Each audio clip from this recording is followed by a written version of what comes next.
Question book करें। आंकिक प्रश्न number 8 कह रहा है, पढ़िए ध्यान से।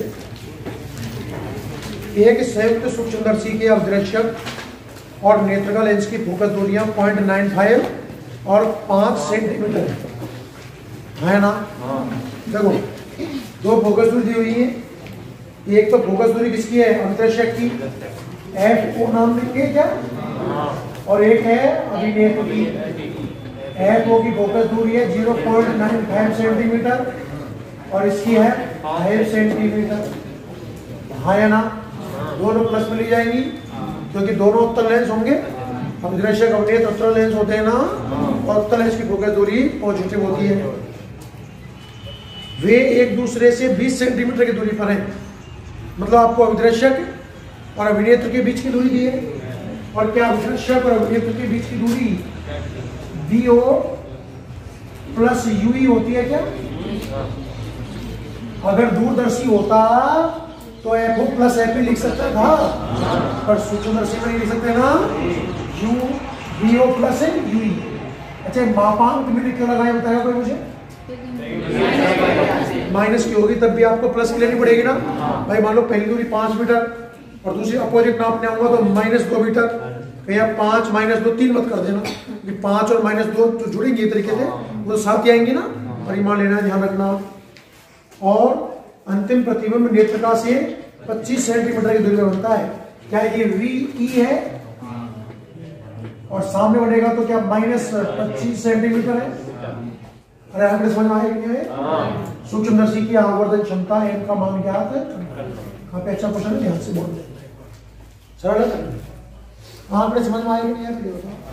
अवदृश्यक और अभिनेत्र की फोकस दूरियां FO FE दे रखी है, दोनों के बीच की दूरी BO प्लस BE। ये मापांक वाली कहानी समझ में आ जानी चाहिए आपको। अंतिम प्रतिबिंब नेत्रका की दूरी दी हुई है VE, और M अपने से पूछ रहा है। अब सुनना ध्यान से। M का सूत्र क्या होता है, सूत्र बताओ जल्दी से। M बराबर -VO बटा UO। दिमाग लगाओ, क्या प्रतिबिंब निकटतम स्पष्टता की दूरी बन रहा है क्या। देखो नॉर्मल सूत्र था -VO बटा UO bracket D/UE।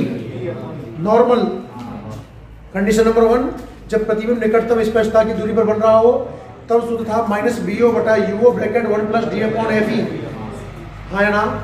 Condition number 2, जब प्रतिबिंब अंदर बन रहा हो तो सूत्र था -VO बटा UO ब्रैकेट D/FE, है ना। इसने बोला है कि प्रतिबिंब निकटतम स्पष्टता बन रहा है, बोला है क्या। तो -VO बटा UO ब्रैकेट 1 प्लस D/FE सूत्र समझ में आया कि नहीं आया। अब इस सूत्र में क्या क्या नहीं है बोलो उसको। क्या VO है क्या, कुछ समीकरण है। अगर UE आ गया तो VO भी आ जाए। UO दूर दूर तक नहीं दिखा, D 25 सेंटीमीटर जानते हैं, FE 5 सेंटीमीटर दे रखा है।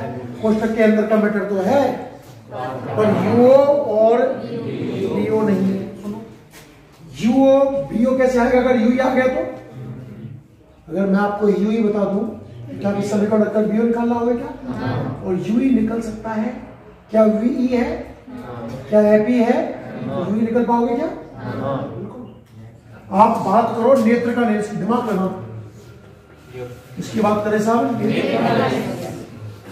और इसके लिए आप लेंस समीकरण का उपयोग करो। क्या लेंस समीकरण 1/1 बराबर 1/V माइनस 1/U होता है क्या। आई लेंस की बात कर रहा हूं तो E लग जाएगा हर जगह। रख हो दिया करो, सारे आंकड़े जमाओ। FE कितना 5, VE कितना -1/5, और UE कितना, यही तो समस्या है, नहीं पता ना। इसको इधर उल्टा सीधा कर लेंगे इनको। 1/UE क्या प्लस का हुआ, और ये इधर -1/25 और -1/5, लघुत्तम 25 -1 -5। क्या UE का मान -25/6 सेंटीमीटर आया, है ना। क्या इस यूई के मान को उठा के यहाँ पर रख दें? इसलिए मापांक लगाया। अगर मैं सिंपल लिखता और आप यूई का मान नेगेटिव जमाते तो आंसर गलत मिलता कि नहीं मिलता?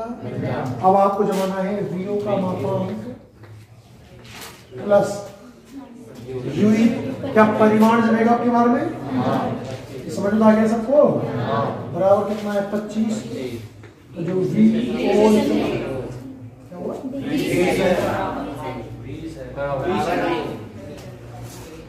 तो ये 20 माइनस 25/6, 120 माइनस 25, 95/6 आ गया। आया कि नहीं आया? क्या आपको बीओ चाहिए था? क्या आपको बीओ चाहिए था?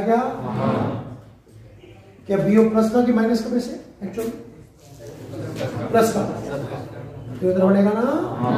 चित्र आया दिमाग में? ऑब्जेक्टिव से इमेज। क्या बीओ आ गया? रेखो हाथ में है क्या? क्या यू निकाल ले? अब सूत्र में यू की तो कमी है। तो अभिदृश्य की बात करो। अभिदृश्य लेंस की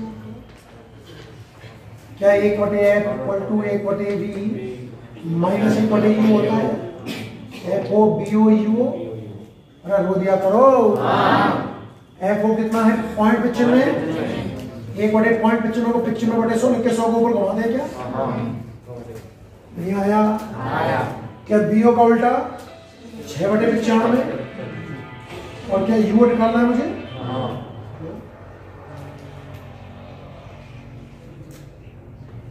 ये कौन है? मतलब ये कौन नहीं है? तो दूसरी जितेंद्र जी को हॉस्टल पे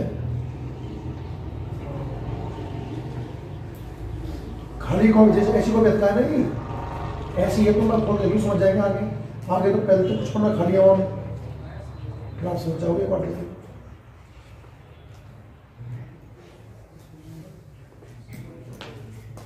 हाँ वो तो है पर हम पूरी छपनी है वो मार्क की, ठीक है ना। और यहाँ कहाँ देखा कर रहे हैं? हाँ बिल्कुल हाँ अभी नहीं है।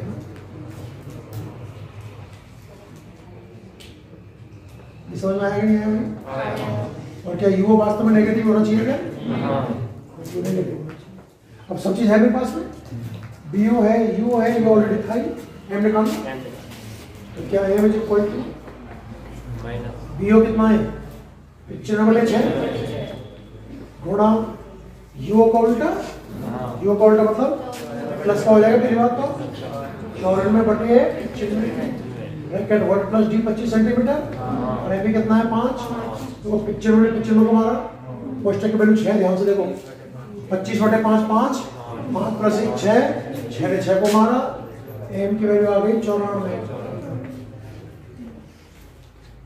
कठिन था क्या सवाल? कठिन था क्या? थोड़ा लंबा है। दो बार, एक बार आई लेंस के लिए लगाया, कुछ आंकड़े निकाले, फिर ई लेंस के लिए लगाया, दूसरा आंकड़ा निकाले, फिर बढ़े आगे। नवा देखिए आंकिक प्रश्न पढ़े, नवा बना एक पतले अभिसारी लेंस, अभिसारी मतलब उत्तल, म्यूजी मतलब वर्तमान दिया हुआ है 1.5 कर लेना इसको, 15 नहीं है 1.5 है। एक तो आपको म्यू लिख दूं मैं, अरे हम वर्तमान को एन लेते हैं क्या? एन है, किताब ने म्यू बोला है तो क्या म्यू मान ले? क्या फर्क पड़ेगा हमारे ऊपर? सूत्र में जहां एन लिखते थे वहां म्यू लिखते थे। समझ में आया क्या आपको? की शक्ति +5 डायरेक्टर है, +5 से ही पता चल रहा है वो उत्तर रहा होगा। इसकी पावर कितनी है? 5 डायरेक्टर। आया ना? चाहो तो फोकस दूरी निकाल सकते हैं यहाँ से 20 सेंटीमीटर। ये बराबर 100/f लगा दिया मैंने, 100/5 20 सेंटीमीटर। आगे बढ़िए। ऐसा एक लेंस है, जब लेंस म्यू1 अपवर्तनांक वाले द्रव में डुबाया जाता है तो यह अपसारी की तरह काम करता है। अरे अभिसारी अपसारी हो गया, इसका मतलब माध्यम का अपवर्तनांक लेंस के अपवर्तनांक से ज्यादा रहा। जिसे म्यू_l लिखा है, कोई भी लिक्विड हो सकता है, तरल में डुबोया गया। फोकस दूरी कितनी जाती है? 100। म्यू एल का मान क्या है? आपको म्यू लिक्विड, तो जो लिक्विड रो है ना वो निकालना है, और जो एफ एल के दूसरे पृष्ठों में होकर दूरी लिक्विड में कितनी? -100। ये -100 क्यों आया? परेशानी हो गया। पहली होकर दूरी प्लस में, पहले वो उत्तल था और अब उसको ऐसे माध्यम रखा है कि वो अवतल बन गया। होकर दूरी माइनस हुई कि नहीं हुई? नहीं आया। ये तो हमने कैसे कर रखा है? करवाया ना आपको एग्जाम्पल। पहले हवा में लगा दो एक बार, तो ये होकर दूरी हवा में ना, और फिर लिक्विड में लगा दो केवल हवा के लिए। इसमें करना म्यू की टर्म में हवा के लिए नॉर्मल होता है 1/f L2 air is equal to, आप n-1 लिखते हो ना, n किसका ऊपर पढ़ना होता है उसमें? लेंस का। तो n की जगह कोई अगर मैं म्यू लिख दूं तो पढ़ने पड़ गई क्या? 1/r1 minus 1/r2। सवाल की सब चेंज करना है उसी को। और नहीं आया। अब जैसा आपने पढ़ाई नहीं है ना, वो एक ही चीज है। और भी कोई नया नाम दे दो, उनको नया नाम दबाते हैं, उससे पढ़ो पढ़ो पढ़ो जल्दी बोलिए। क्या 1/20 सही है क्या? म्यू जी कितना? 3/2 minus 1/r1 minus 1/r। 3/2 minus 1/2, 2 cut गया तो क्या 1/r1 माइनस 1/r2 1/10 हो गया। हाँ या ना? अब तक तो आपने एयर की बात करी, अब किसकी बात कर ले? द्रव की, उस लिक्विड की। तो द्रव के लिए अप्लाई कर दो, द्रव के लिए अप्लाई कर दो, तो क्या बना? कौन एल हो जाएगा? याद करो, माध्यम की बात करता था मैं, तो सूत्र बनता है N2/N1। इसमें N2 कांच का, N1 मीडियम का, N1 है मीडियम का। क्यों ना इसको mu G upon mu L,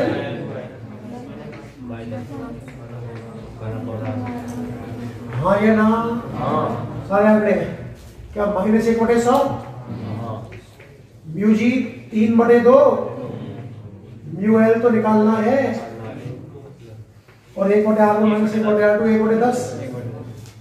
zero ने जीरो को मारा, नहीं आया। -1/10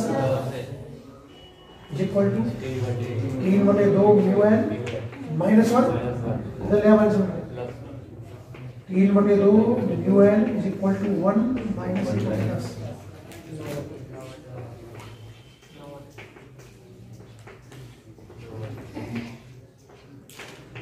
उल्टा करना पड़ेगा क्या? क्लियर है भाई? जल्दी से नोट कर लो करना चाहो।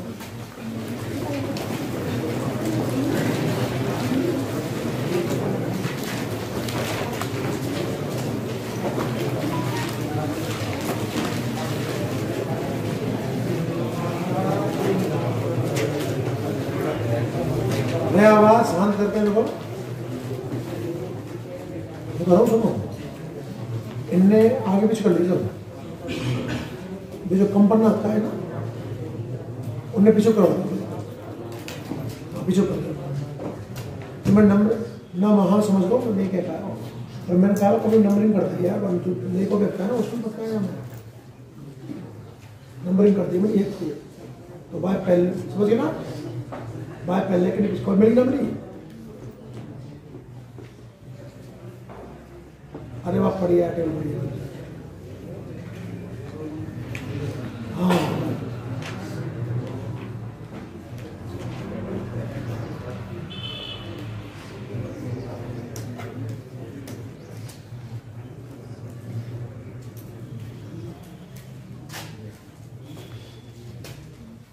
रफ्तार में घुमाई, रफ्तार में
अरे पूरा अच्छा से क्यों छाप रहे हो भाई?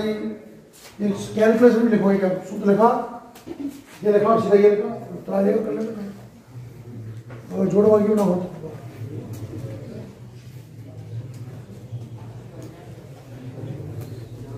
उम्मीद है आपको ये 11 चैप्टर कंप्लीट हो गया होगा बढ़िया ढंग से, है ना? और ढंग से पढ़ लिया है ना? जो हटा दिया गया है उसे हल्का हल्का देख लेना, देखना चाहो तो एक बार, बाकी जो नहीं हटाया वो पूरा इंपॉर्टेंट है। आपको से कोर्स पता है नहीं पता क्या हटाया क्या नहीं हटाया? 10 रुपये खर्च करना और बाजार से प्रिंट आउट निकलवा देना। 10 रुपये खर्च कर सकते हो, एक जना कराना फोटो करा 2 रुपये खर्च होंगे, है ना? अपने पास रखना सिलेबस को।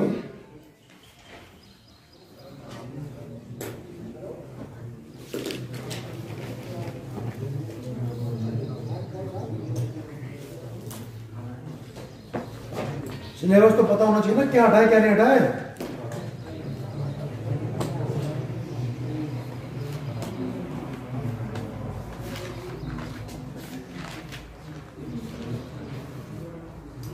चलिए लास्ट प्रश्न और देखो एक,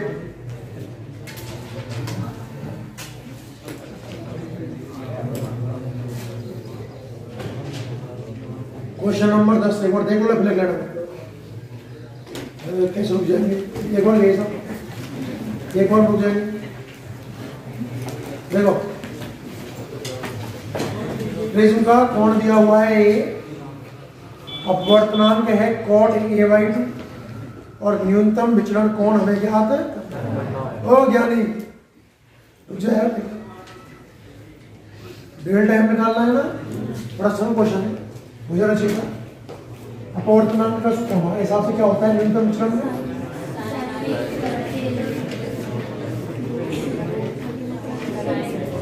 हाँ या ना? अपवर्तनांक का मान है cot A/2, तो क्यों ना इसको cos A/2 by sin A/2 लिखा जाए।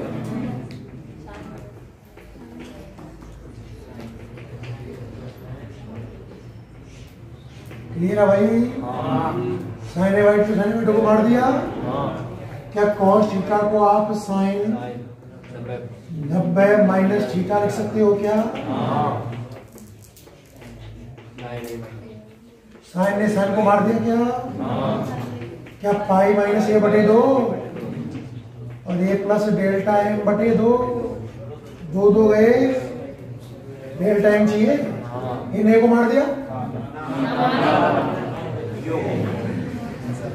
क्या पाई माइनस 2 यहाँ है,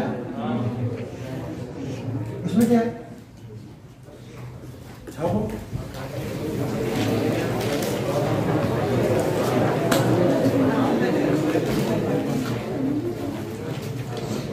किताब इसकी है,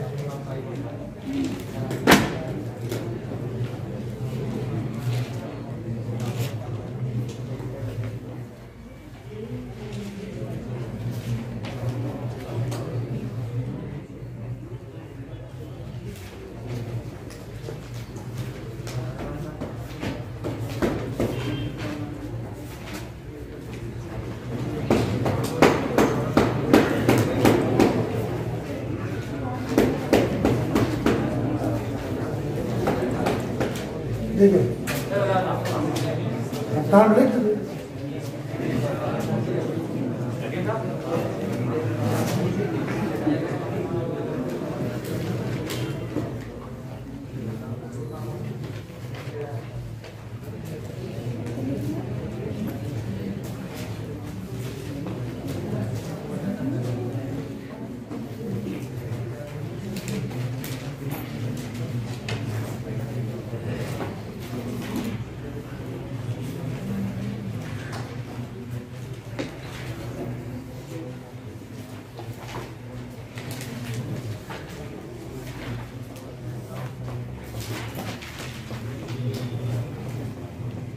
या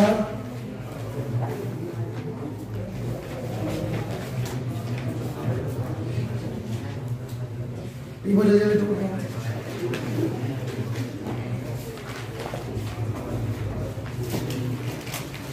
चलिए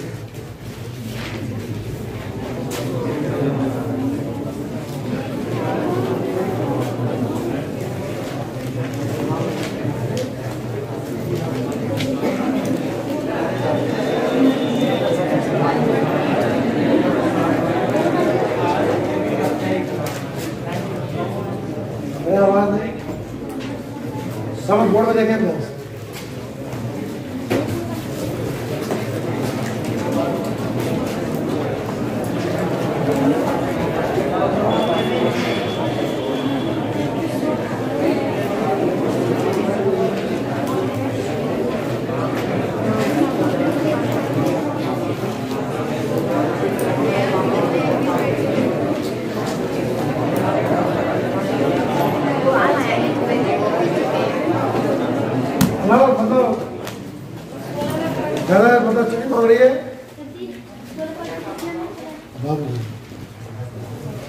बिल्कुल शांत बैठ समझ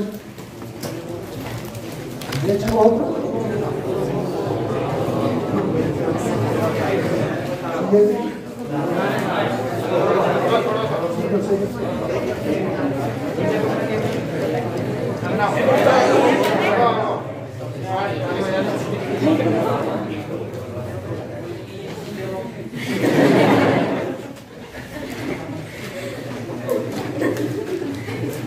पढ़ना चाहो तो सुनो जाओ, पढ़ना चाहो ना सुनो ध्यान। चैप्टर नंबर 12, चैप्टर का नाम है प्रकाश की नेचर ऑफ। ज़्यादा बड़ा पार्ट नहीं है, छोटा तो चैप्टर है ना, 6-7 क्लास में हो जाएगा, खूब बिल्कुल समझ के पढ़ेंगे इतना हो। स्टार्टिंग में कुछ थ्योरेटिकल्स बातें हैं, जैसे कि प्रकाश में 2 प्रकृति होती है, तरंग प्रकृति और कणीय प्रकृति। मैं आपको प्रकाश तो प्रॉब्लम समझाई थी बातें। ये स्टार्टिंग का थ्योरेटिकल पोर्शन है, मैं सबसे लास्ट में लूंगा इसको। तरंग प्रकृति को सपोर्ट करता है हाइगेन का तरंग सिद्धांत, कणीय प्रकृति को सपोर्ट करता है न्यूटन का कणिका सिद्धांत है ना, ग्रेग हाइगेन का द्वितीय तरंग का सिद्धांत, और भी कई कॉन्सेप्ट है वो पढ़ेंगे। पर लास्ट में मैं सबसे पहले शुरुआत करता हूँ, बहुत इंपॉर्टेंट टर्म है और हेडिंग का नाम ऐसा तरंगाग्र। क्या नाम है? इंग्लिश में बोलते हैं वेव फ्रंट, और सबसे क्लियर है शायद तरंगाग्र भाग। तरंगाग्र शब्द को अगर आपको हिंदी में अलग अलग करना हो तो तरंग प्लस अग्र कहने का मतलब आसान भाषा में तरंग का अगला। मोस्ट इंपॉर्टेंट परिभाषा है और पेपर में 1 नंबर की आनी ही चाहिए। मैंने आपको एक चैप्टर नंबर 3 में हेडिंग पढ़ाई थी, समविभव पृष्ठ। नहीं पढ़ी वो सुनना। समविभव पृष्ठ ऐसा पृष्ठ जिसके प्रत्येक बिंदु पर विभव का मान क्या हो? समान। बिल्कुल उसको कॉपी करूंगा। बिंदु आवेश हुआ करता था तो समविभव पृष्ठ संकेंद्रीय गोलाकार थे, रेखीय आवेश था समाक्षीय, और अगर दिया गया विद्युत क्षेत्र था तो क्षेत्र के लंबवत परस्पर समांतर प्लेट। ऐसा मैंने आपको समविभव पृष्ठ में पढ़ाया था। मैं यहां तरंगाग्र को पढ़ाता हूं, दिमाग रखना। मैं बेसिक यूनिवर्स लेता हूं, कोई दिक्कत नहीं पढ़ा तो। मान लीजिए कि आपका एक प्रकाश स्रोत है बिंदु, कौन सा स्रोत साहब? अब इससे प्रकाश स्रोत से प्रकाश किरण निकलेंगी।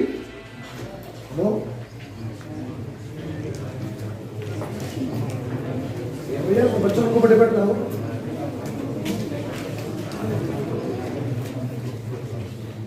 ये तो नहीं, दोनों के एक ही साइड बनेगा मतलब।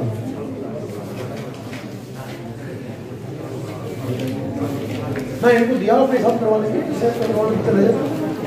पहले ही काफी बात तो जैसे बच्चा ना लगेगा पहला मारने का और थोड़ा मेरे साथ 100 बनाएंगे, 100 बनाऊंगा ना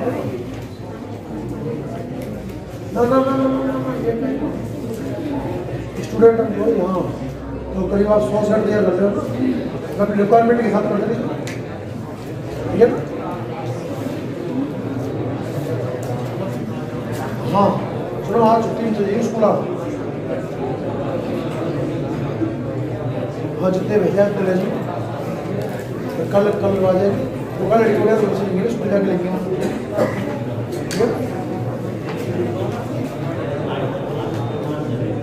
एक आप आज तो जाएंगे फिर उसके बाद जाएंगे सब।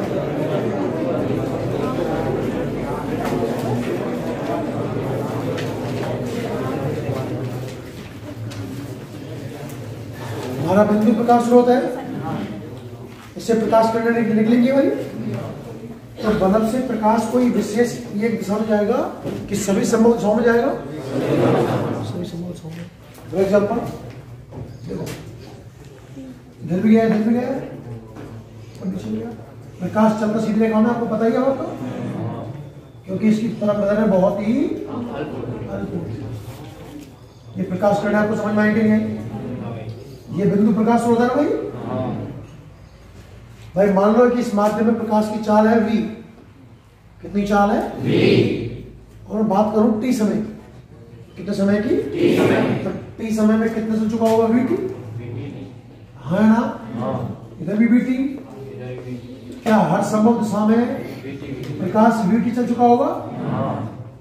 और इस सब बिंदुओं को मिला दूं तो एक गोला बनेगा, वृत्त बनेगा, वृत्त का गोला, वृत्त तो बोर्ड के ऊपर ही बनाए, और वो तो 3D में रहा होगा इस तरीके से, क्या बन जाएगा। आप ऐसे सोचिए, एक फुटबॉल है, फुटबॉल, और उसके सेंटर में रखा हुआ है प्रकाश स्रोत बिंदु पर, केंद्र फुटबॉल केंद्र में। तो क्या फुटबॉल की सतह का प्रत्येक बिंदु उस केंद्र से बराबर दूरी पर रहा होगा, है ना। यहां तय की गई दूरी से मतलब कला से रिलेट करेंगे इसको, क्या बोलेंगे, कला। परिभाषा सुनना, ऐसा तल, माध्यम में स्थित ऐसा तल जिसका प्रत्येक बिंदु, जिसको मैं डार्क कर रहा हूं ना भाई, जिसका प्रत्येक बिंदु समान कला में कंपन करे। बोलना परिभाषा, माध्यम में स्थित ऐसा तल जिसका प्रत्येक बिंदु समान कला में कंपन करे, तरंगाग्र। और देखें तो तरंगाग्र ऐसा ही तो है, पानी में पत्थर डाला अपन ने, तरंग चारों ओर चलेंगी चलेंगी, तो एक सर्कल बना होगा, अगले अगले हिस्सों में सर्कल बन गया होगा, फिर तरंग और आगे बढ़ गई तो एक बड़ा सर्कल बन गया होगा, और बड़ा सर्कल। तो वो जो सर्कल बन रहा है ना, वो तरंगाग्र है, सभी तरंगों के अग्रभागों को मिलाने से। तो एक समय पर सभी तरंगों अग्रभाग यही तो रहे होंगे।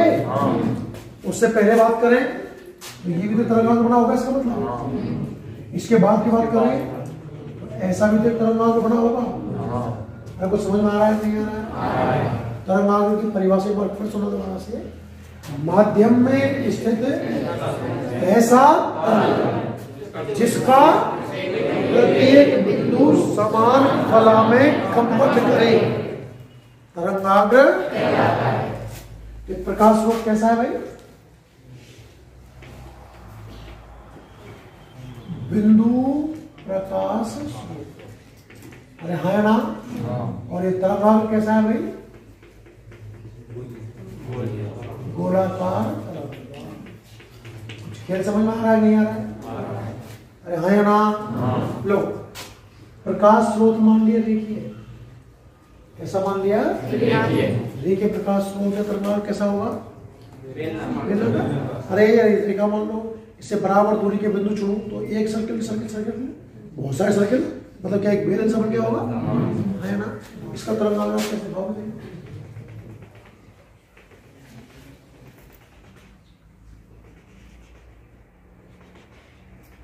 बन जाएगा ऐसा।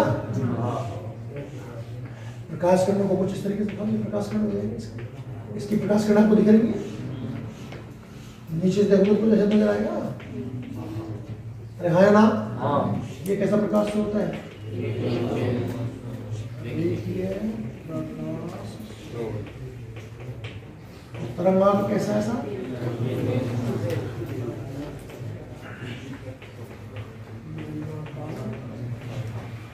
आंसर में नहीं होता। बिंदु है तो गोलाकार, रेखीय है तो बेलनाकार।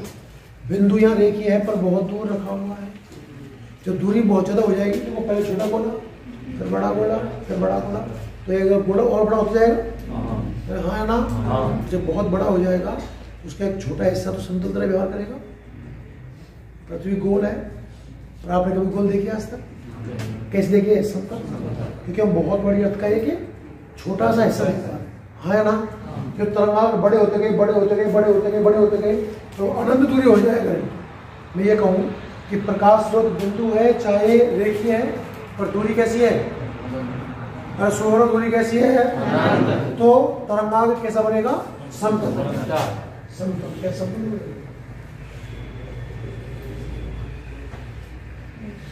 प्रकाश स्रोत सीधी जाएगा, तरंग हो जाएगी सीधी। ये तो प्रकाश किरण है।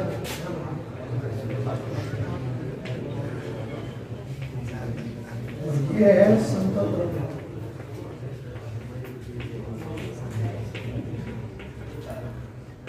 कहानी समझ में आएगा नहीं आई? तीन बातें हैं, सुनना। तरंगाग्र की परिभाषा आपको याद होगी जब तक, तो सबको हो गई ना? माध्यम में स्थित है ऐसा तल प्रत्येक बिंदु समान कला में कंपन करे, क्या कहलाता है? तरंगाग्र। बिंदु प्रकाश स्रोत है तो तरंगाग्र गोलाकार। रेखीय है तो बिंदु या रेखीय है, अनंत दूरी पर रखा हुआ है तो समतल। तो समतल। दूसरी बात तो इसमें एक नोट लगाएंगे। पहला नोट, क्या तरंगाग्र और तरंग आपस में लंबवत है? ध्यान से देखो, क्या तरंग त्रिज्या का काम कर रही है? और क्या तरंगाग्र परिधि का काम कर रहा है? और आप जानते हो त्रिज्या और परिधि तो है ना? इसका मतलब तरंगाग्र के लंबवत। अरे नहीं आया? आया नहीं आया? दूसरा, जो तरंगाग्र की चाल है, क्या वही तरंग की चाल है? तरंग के अगले हिस्से, तरंगाग्र की चाल मतलब तरंग के अगले हिस्सों की चाल, वही तरंग की चाल है। तरंगाग्र की चाल और तरंग की चाल एक ही। क्लियर कहानी? एक बार नोट करो, यहाँ पे यहाँ पे तरंगाग्र लगे भाई। तरंगाग्र, तरंगाग्र में लिखो, ऐसा मत लाली।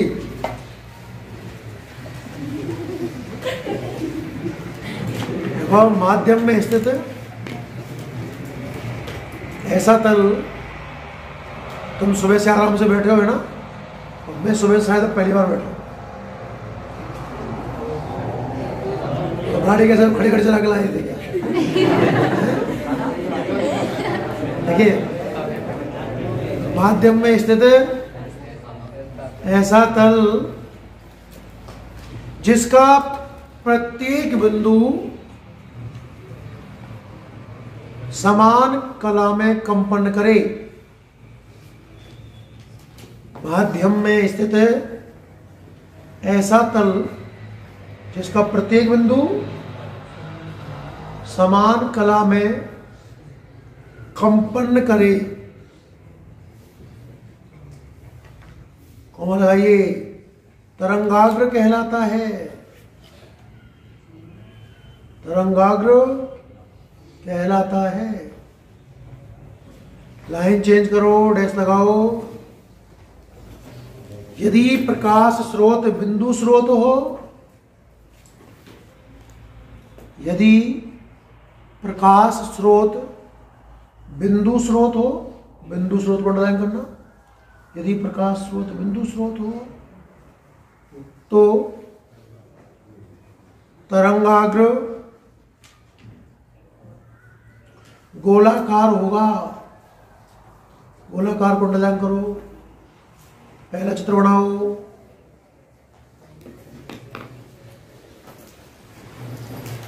कुछ ऐसा ही मैंने आपको संभव पृष्ठ में भी दिखाया था क्या?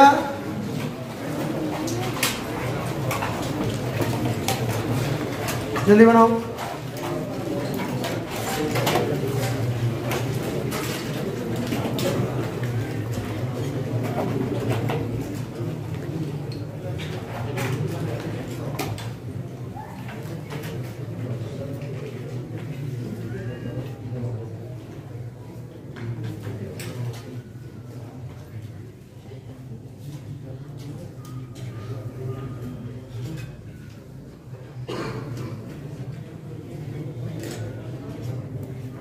बोलिए।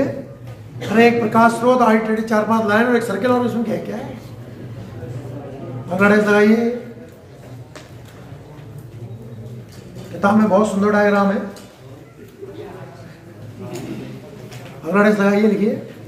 यदि प्रकाश स्रोत प्रकाश किरणों में तीर जरूर लगाएं कम से कम।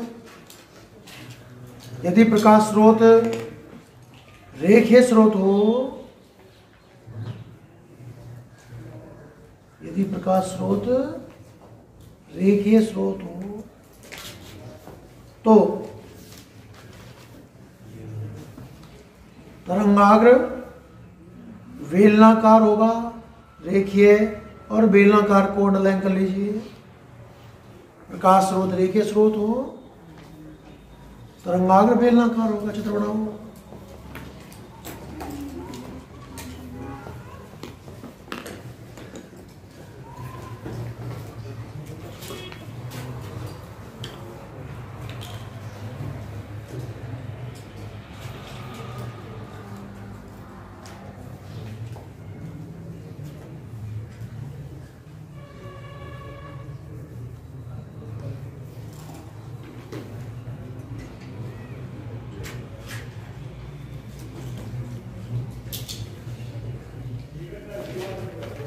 हो गया?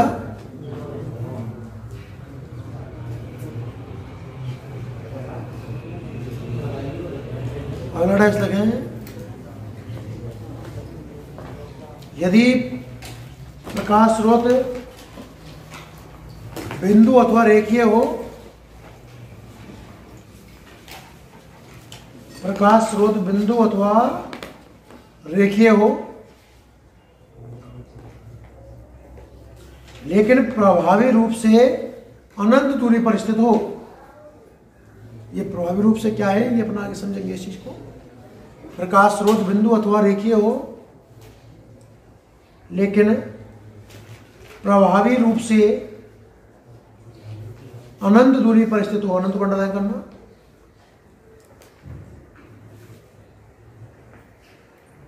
तो तरंगाग्र समतल प्राप्त होता है। तरंगाग्र समतल प्राप्त होता है। बिंदु गोलाकार, रेखीय, बेलनाकार। बिंदु या रेखीय पर दूरी अनंत हो तो समतल। चित्र बनाओ।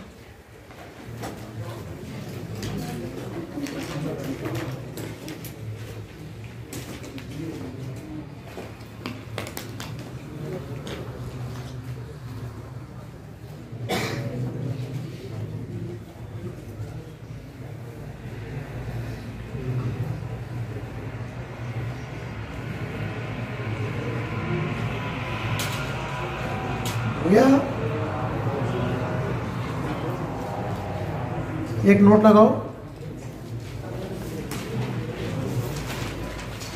नोट लगाइए। एक नंबर डालो और लिखो, तरंग संचरण की दिशा तरंगाग्र के लंबवत होती है। नोट लगा के लिखें, तरंग संचरण की दिशा तरंगाग्र के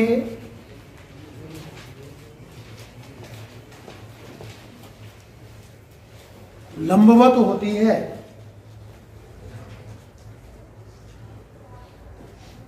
दूसरा नोट लिखो,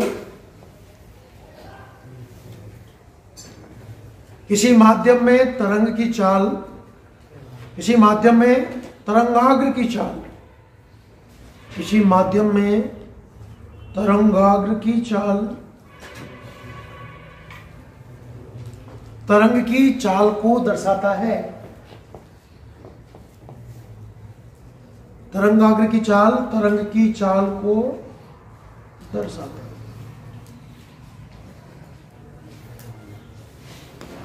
क्लियर है भाई?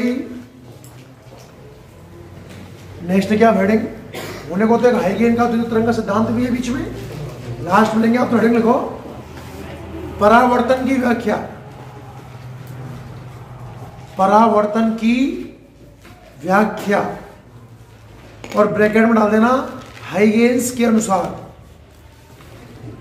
हाइगेन्स के अनुसार, और समझे ध्यान से बोलो। अरे खाली परावर्तन की मैं कह लो कुछ नहीं है।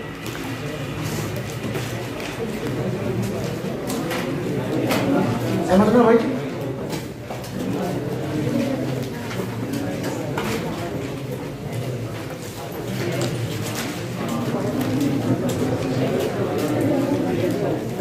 लोगों साथ बैठिए भाई ना, सुनो। एक डायग्राम बनाने वाला हूं मैं, पूरा खेल डायग्राम में। डायग्राम हो गया, ये माना 99% हेडिंग होगी और अगली हेडिंग भी होगी पूरी। सुनना सुनना सुनना, पूरा खेल डायग्राम का है। आप समझने का प्रयास करेंगे डायग्राम अच्छे से। हेडिंग है परावर्तन की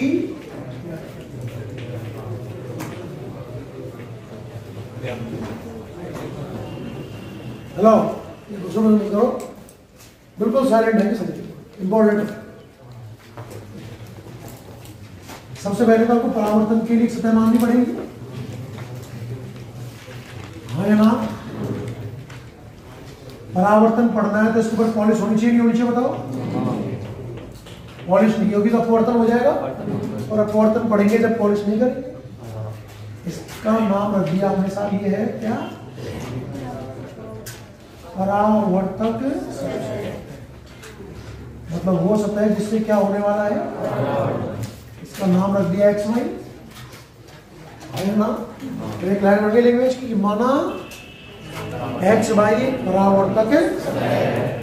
कल जब अपवर्तन पढ़ेंगे तो माना एक्स वाई एक अपवर्तक सतह। अच्छा, अपवर्तन पढ़ रहे होते हैं, दो माध्यम की बात करनी पड़ती है मुझे, माध्यम 1 माध्यम 2, अपवर्तनांक N1 N2, चाल B1 और B2। अब क्या 1 और 2 की बात करनी पड़ेगी क्या? एक ही माध्यम से काम चल रहा है ना। इस माध्यम का कोई भी आप अपवर्तनांक मान लीजिए, इस माध्यम का अपवर्तनांक सपोज हमने मान लिया कितना है, और इस माध्यम में हमने प्रकाश की चाल मान ली कोई भी V। क्या परावर्तन में माध्यम बदलेगा? नहीं बदलेगा। क्या परावर्तन माध्यम बदलेगा? नहीं। इसलिए मैंने एक ही माध्यम से काम चल जाएगा। अब सोचिए, पहले तो ये सोचो दो किरणें आ रही हैं, पहली किरण और कोई ना कोई इसकी सहेली नहीं होगी दूसरी।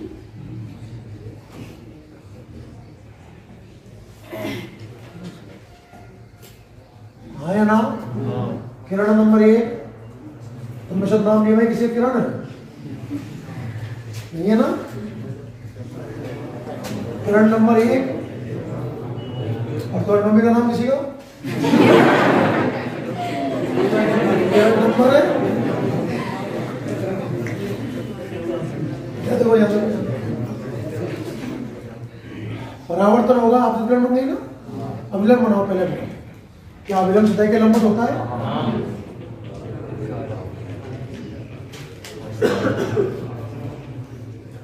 हाँ या ना?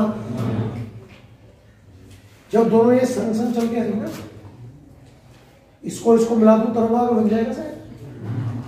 ये इसका स्टार्टिंग पॉइंट है, ये इसका स्टार्टिंग पॉइंट है, दोनों समान कलाम एक तरीके से तरंगाग्र है। तरंगाग्र आता गया आता गया आता गया आता गया, ये तो टकरा गया यहाँ पर, है ना। इसको नाम दे दो आप ए, और इसके साथ वाला फन शायद कुछ यहाँ हो गया, है ना। इसको नाम दे रहा हूं मैं, तो ये कौन 90 का दिखे मुझे? क्यों 90 का? क्यों 90 का? क्यों? तरंगाग्र और तरंग के बीच का कोण है, मैं नोट नंबर लिखा है, तरंगाग्र तरंग के नंबर। यहां तक कहानी समझ में आएगी? ढंग समझना। एक्स वाई परावर्तक सतह है, और ए भी हो गया आपतित तरंगाग्र। ये भी कौन हो गया? आपतित तरंगाग्र। क्या इस कोण को मैं आई नाम दूं? मैं आई नाम दे सकता हूं क्या? दे सकता हूं क्या? कौन कह रहा है? बहुत सारी आवाज आई, कोई एक्सप्लेन कर सकता है कैसे?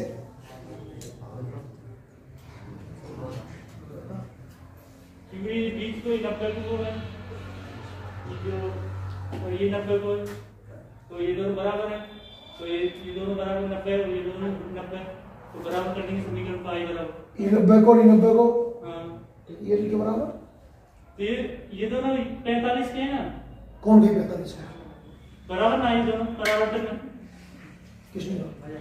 परावर्तन तो अभी हुआ ही नहीं ना भाई, कहाँ हुआ है परावर्तन? ये परावर्तन, ये परावर्तन क्या दिखेगा ना?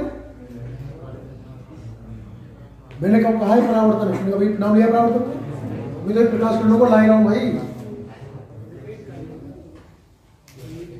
देखो हमारे नजर में आई क्या होता है? किस किस के बीच बनता है? विलंब और आपतित है। ढूंढोगे तो मिल जाएगा कि ये सब हाँ या ना, और ये आई है तो फिर सब ये वाला होगा 90 में सही। क्या तरंग है? क्या तरंगाग्र है? पूरा कोण 90 का, ये आई का, ये छोटे वाला 90 माइनस आई। हाँ या ना? रो दिया करो। और क्या ये अविलंब है? ये सतह है पूरा 90 का, ये 90 माइनस आई का, ये वाले भाई साहब आई आया कि नहीं आया? क्लियर है? तो इस कोण को मैं आई कह सकता हूं। यहां तक कहानी समझ में आई कि नहीं आई? माना एक्स वाई एक परावर्तक, पूरा ध्यान बोर्ड पर रखना, समझाने वाला तरीका भी है, रटाने वाला तरीका भी, जो आप पसंद है वो सब मिल जाएगा, बोर्ड नजर रखना। माना एक्स वाई एक परावर्तक सतह है जिस पर ए बी आपतित तरंगाग्र है। अभी तो परावर्तन कहां हुआ अभी तक भाई? ए बी आपतित तरंगाग्र है जिसका आपतन कोण है, तो दोनों को क्लियर हो जाए। मैं तरंगाग्र और सतह के बीच के कोण को आई कह सकता हूं। समझ गए ना आप? भी ये तो टकरा गई, पर क्या ये किरण भी टकराएगी सतह पर? अरे टकराएगी क्या? कुछ देर बाद टकराएगी शायद, है ना? टी समय मान लेते, कितना मान लेते कि बी से निकलने वाली किरण कितने समय में? टी समय में टकराई, तो कितना चल चुकी है? वीटी, 4 वीटी मान ली, दूरी बराबर 4 गुणा समय। तो क्या यहां से यहां तक की दूरी वीटी है? अरे बोलो, इस बिंदु को ये नाम दिया है, इसको चलो मैं ये डैश मान लेता हूं कोई भी। तो क्या आपको समझ में आया? मैं लिखता हूं कि वी ए डैश वीटी है। अरे नहीं आ रहा क्या? संग संग आए, साथ साथ आए, ये भाई साहब टकराए, ये नहीं टकराए, ये टी समय बाद टकराया, कितना चल के? इसका जुगाड़ी कहाँ होगा भैया? ये तो यहाँ गया ना, तो क्या ये अपडेट का इंतजार करेगा इसका? क्या आ जाओ तुम टकराओ, फिर दोनों संग चलते, इंतजार करेगा क्या? तो जितने समय में ये पीटी चला है, क्या ये भी पीटी ही चलेगा? क्यों? माध्यम चेंज नहीं हुआ ना, अपवर्तन चेंज नहीं हुआ, चाल चेंज ना हुई तो दूरी भी चेंज नहीं हुई शायद। ये भाई साहब टकराए के नोट लिया होगा इधर, अरे है ना? ये 1 है, अब हुआ है परावर्तन 1 डैश, ये 2 है तो 2 डैश। तो ये जब बीटी चला तो ये भाई साहब भी तो बीटी चला। मान लो ये बीटी चल के कुछ यहां आ गया, है ना? बी डैश पर, इन दोनों को अगर मैं मिला दूं तो क्या ए डैश बी डैश भी एक तरंगाग्र है? तरंगाग्र की परिभाषा क्या थी? समान कला में कंपन करने वाले बिंदुओं का बिंदु पर दोनों भाई संग चले, साथ साथ साथ साथ साथ साथ साथ साथ तरंगाग्र है क्या नहीं? जितने में ये यहां पहुंचा होगा, ये पलटी मार के ऊपर पहुंच गया होगा, ये नीचे आएगा तो ऊपर जाएगा। जितना बीटी ये चला, ये भी तो बीटी चला होगा, इसका मतलब ए डैश बी डैश है परावर्तित, हाँ या ना? और क्या इस तरंगाग्र का सतह से कोण मैं आर कह सकता हूं क्या? सेम लॉजिक, क्या ये आर होता? ये 90 होता क्या? तरंगाग्र तरंग। अभिलंब सतह 90 होता, 90 क्रिया होता। कुछ बैठा क्या? थोड़ा बहुत आया क्या? तो समझे आराम से, कोई दिक्कत नहीं।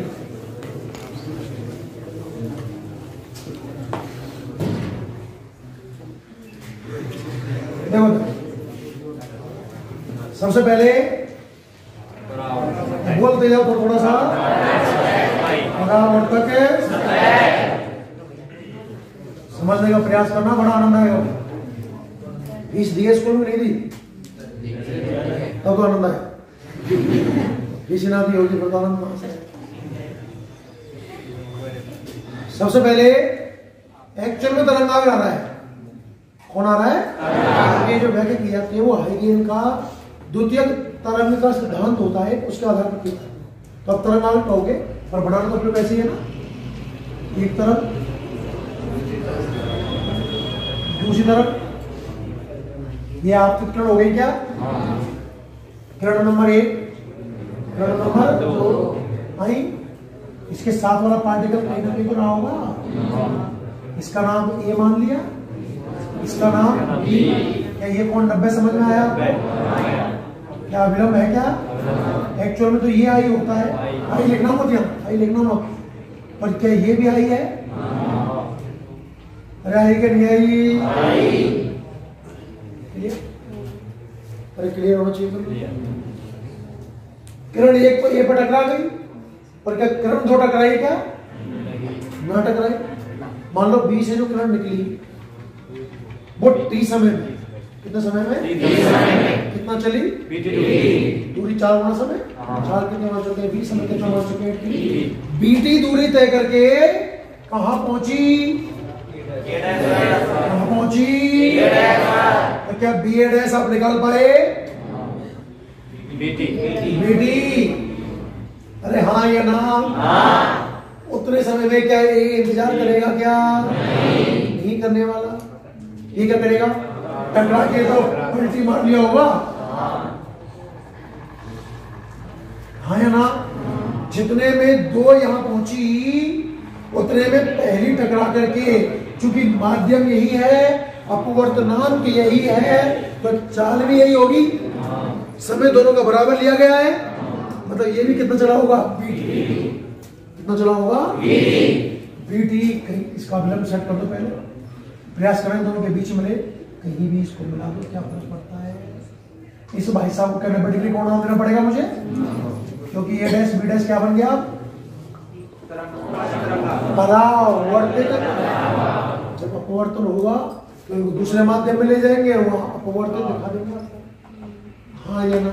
ये चित्र क्लियर हुआ कि नहीं हुआ? तो क्या A B dash B T होगा? फिर तो कौन कौन बराबर बराबर ना? B A dash A dash. Actual में तो ये कौन होता है आर, पर क्या ये भी होगा आर?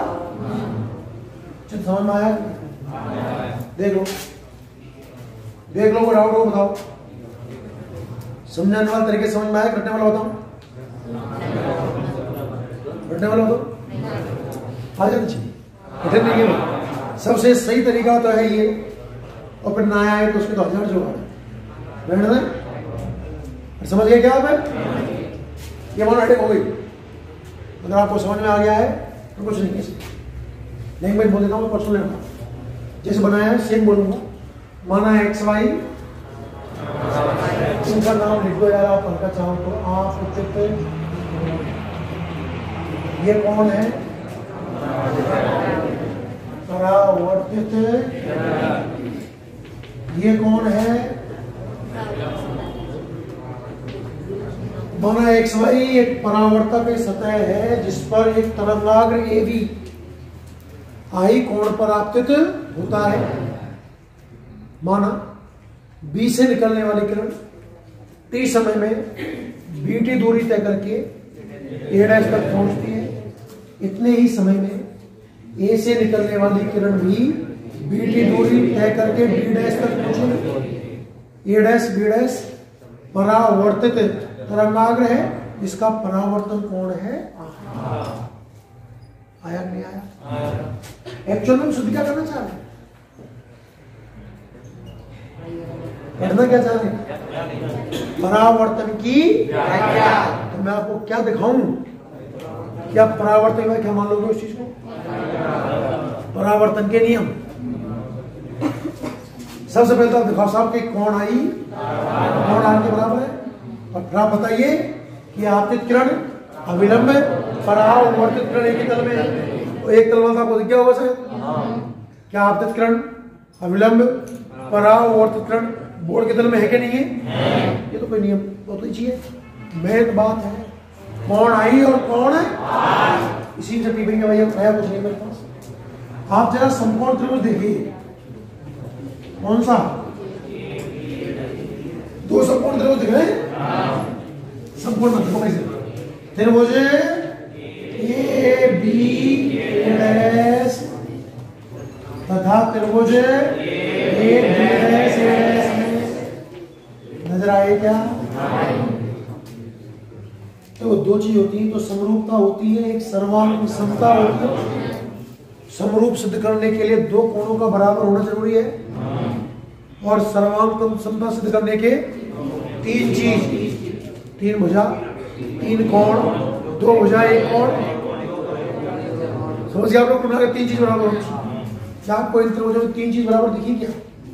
मुझे देखिए भाई, देखना, एक तो कोण ए बी ए डैश बराबर है कोण A B dash A dash के, हाँ की ना? अरे हाँ या ना? 90 डिग्री का है क्या? क्यों 90 डिग्री का? तरंगाग्र और तरंग के बीच का, ये तरंगाग्र ये तरंगाग्र ये और क्या क्या बराबर है? पहले वाले में तो बी ए डैश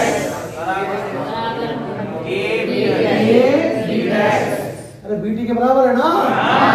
हमने कहा था कि ये बीटी चल के यहाँ है, ये बीटी चल के यहाँ। और क्या बराबर है? ये और ए डैश कॉमन है, ए कॉमन है, ए डैश बराबर है ना? कौन सा नियम लगा? ऐसे ऐसे। क्या त्रिभुज ए बी ए डैश सर्वांग सम है त्रिभुज A B dash A dash? अब तक हम समरूपता में जी रहे थे, अब आए हैं समरूपता में। तो भुजाओं का अनुपात रूप एक जैसा है ना, रेशियो जैसा होगा, पर सर्वांग समता समरूप सर्वांग समता में चीजें एग्जैक्ट बराबर होती है। मुझे जब पहले त्रिभुज का कौन आई तरंगाग्र वाला, यह तरंगाग्र वाला कौन कौन सा है? आर। मीन्स कौन आई की वैल्यू यही बराबर करिए। आया कि नहीं आया? मेन खेल किसका है? मोस्ट जो इम्पोर्टेंट बात है वो का ही है। देखो संतुष्ट हो? क्लियर है? अब देखो पढ़ते कितना है, ध्यान से सुनना। अच्छा, नया कॉन्सेप्ट कुछ नहीं किया, अपना दिमाग लगाना। एक्स वाई क्या है? अपवर्तक है। क्या दो माध्यम की बात करनी पड़ेगी? ये लो, माध्यम नंबर 1, माध्यम नंबर 2, अपवर्तनांक n1, और इसमें भी दो कंडीशन बन सकती हैं, सघन से विरल। सपोज मैंने बड़ा मान लिया है n2 को n1 से, और होमवर्क क्या आपका खुद करके देखो, किताब में चित्र बने हुए हैं, n1 ज्यादा मानना आप किससे? n2 से। रफ्तार देखना, विकास किरण आई, अरे हाँ ना? किरण नंबर 1, इसके साथ वाला कहीं यहाँ होगा क्या? अरे हाँ या ना? इसका नाम ए, इसका नाम बी। क्या ये कौन 90 डिग्री का होगा? और क्या ये होता है आई, तो क्या ये भी आई होगा? क्या मैंने बिल्कुल इसमें ऐसा बनाया? तो बोला करो, आप क्या करना चाहिए? बी से निकलने वाली किरण टी समय में कितनी दूरी? बीटी नहीं शो करो, B1T। क्या माध्यम अलग अलग होगा? अब अपवर्तनांक अलग अलग है, रफ्तार अलग अलग है कि नहीं है? तो इसमें जो दूरी है वो BT का B1T, क्या ये अवलंब बन गया इसका? N2 ज्यादा है N1 से, मतलब बदल से कहां जा रही है? सघन में। अविलंब से दूर हटेगी,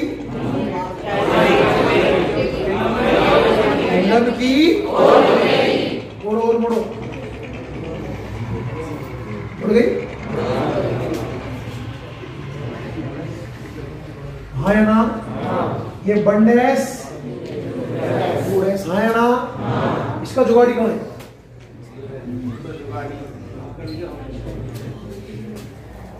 ये भी टी चला, परावर्तन पढ़ रहे थे तो ये भी बीटी चला, बीटी नाप लिया, कहीं बीडे से पहुंच गया होगा, बीडे से बीडे बन गया होगा मार्कर। ये कितना चला? तो ये भी B1T चलेगा। बड़े अरे होगा, ये कितना चला? कितना चला?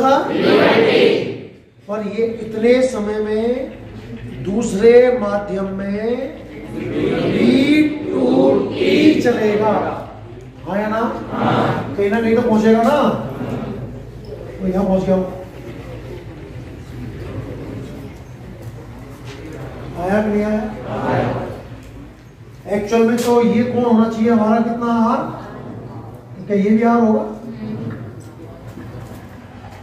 समझ में आया क्या? अरे अगर इनको काल में तौर पर सोचो तो भाग करके मैं ऐसे पटक दूं नीचे तो समझ जाएगा, दो टांग पकड़ के नीचे नहीं,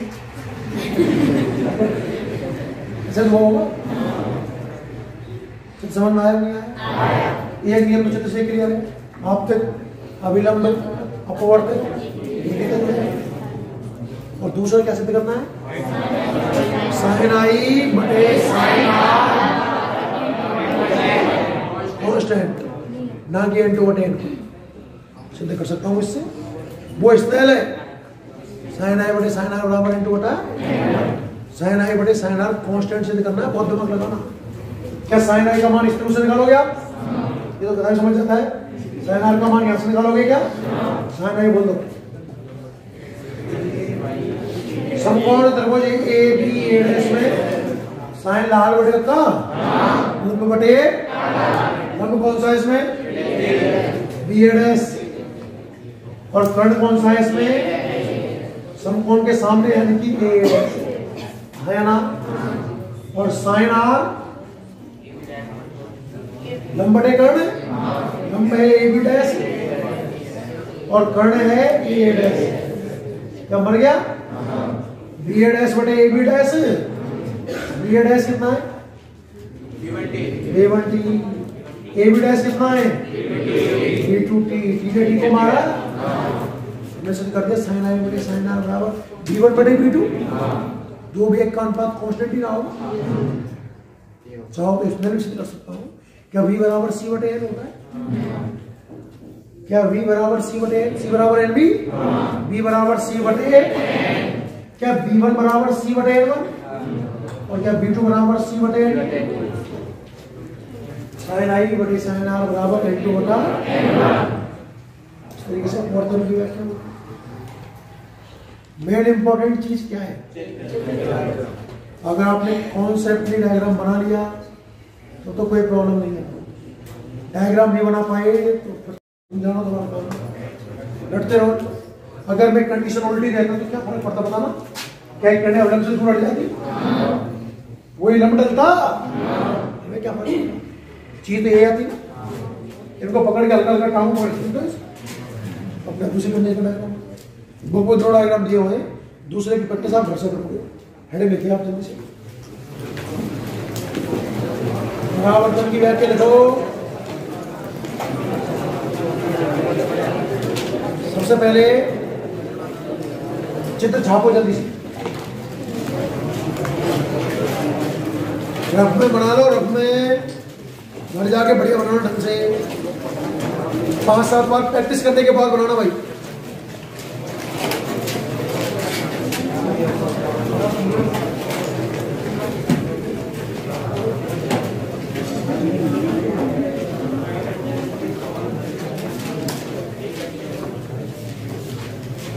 अरे तुम तो रफ निकालने में आधा घंटा चाहिए तुमको यार। मैं बोलने वाला तो करो फटाफट।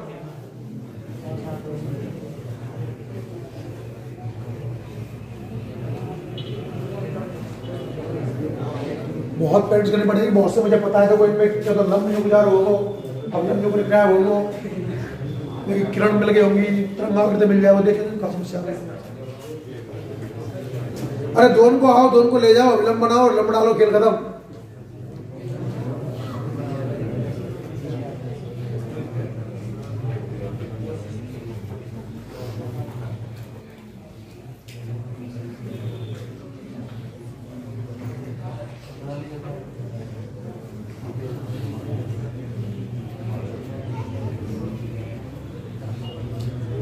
देखो भाई, माना एक्स वाई एक परावर्तक सतह है। किताब में बहुत बढ़िया डायग्राम बना हुआ है, प्रिंटेड कंप्यूटर से एकदम शानदार। माना एक्स वाई परावर्तक सतह है। माना एक्स, बेटा एक्स कमा वाई में कहा बोला है मैंने, थोड़ी शर्म करो। माना एक्स वाई परावर्तक सतह है जिस पर तरंगाग्र ए बी आई कोण पर आपतित होता है। माना एक्स वाई परावर्तक सतह है जिस पर तरंगाग्र ए बी आई कोण पर आपतित होता है। क्लियर है? आई कोण पर आपतित होता है। बी से निकलने वाली किरण स्मॉल टी समय में, अरे पहले लिख ले भाई, ओ लाला लिख ले, वो लास्ट को मुझे दिख जाए मतलब ना। बी से निकलने वाली किरण स्मॉल टी समय में वीटी दूरी तय करके, सोचते रहे चित्र को ना, बी से निकलने वाली किरण स्मॉल टी समय में वीटी, वी फॉर विक्ट्री ना, वीटी दूरी तय करके ए डैश तक पहुंचती है। वीटी दूरी तय करके ए डैश तक पहुंचती है। इतने ही समय में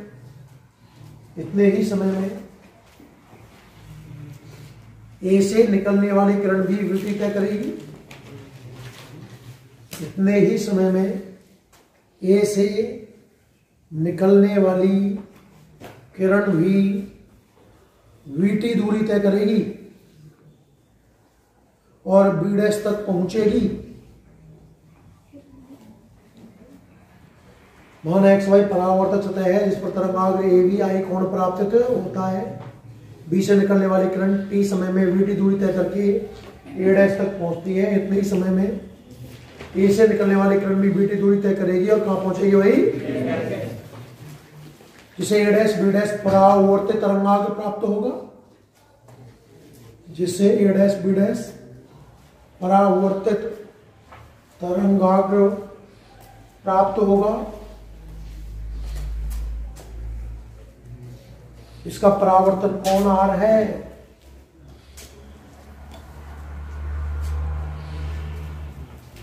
परावर्तन कोण आर है। क्लियर? नीचे लिखो, त्रिभुज ए बी ए डैश, त्रिभुज ए बी ए डैश तथा त्रिभुज A B dash A dash में, त्रिभुज ए बी ए डैश तथा त्रिभुज A B dash A dash में, अगला लिखना, कोण ए बी ए डैश बराबर कोण A B dash A dash, कोण ए बी ए डैश बराबर कोण A B dash A dash बराबर 90 डिग्री। और ब्रैकेट में लिखना तरंगाग्र व तरंग के मध्य का कोण, तरंगाग्र व तरंग के मध्य का कोण।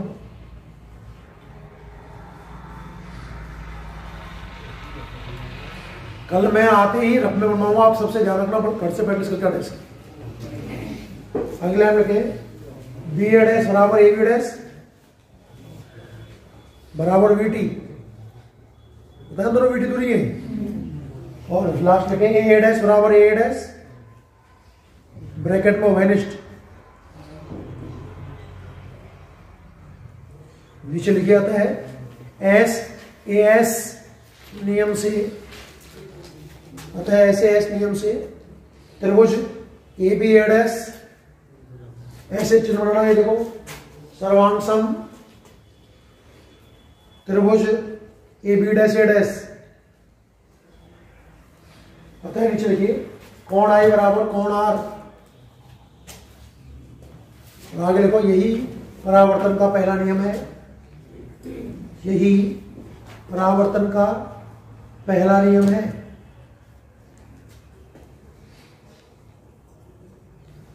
नई लाइन से लिखें, उपरोक्त चित्र से स्पष्ट है कि, उपरोक्त चित्र से स्पष्ट है कि, उपरोक्त चित्र से स्पष्ट है कि, क्या स्पष्ट था? आपतित किरण कौमा अविलंब तथा परावर्तित किरण, आपतित किरण अविलंब कौमा परावर्तित किरण, तीनों एक ही तल में होंगे। उपरोक्त चित्र से स्पष्ट है कि आपतित किरण अविलंब परावर्तित किरण तीनों एक ही तल में होंगे। इस प्रकार परावर्तन की व्याख्या होती है।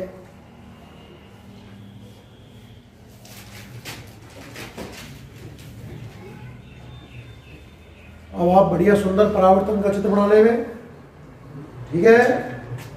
अपवर्तन का रत्न बना के ले जाए, घर से प्रैक्टिस करें, कल दिखाएंगे अपन। दोनों चित्रों को प्रैक्टिस करके आना भाई ढंग से ना।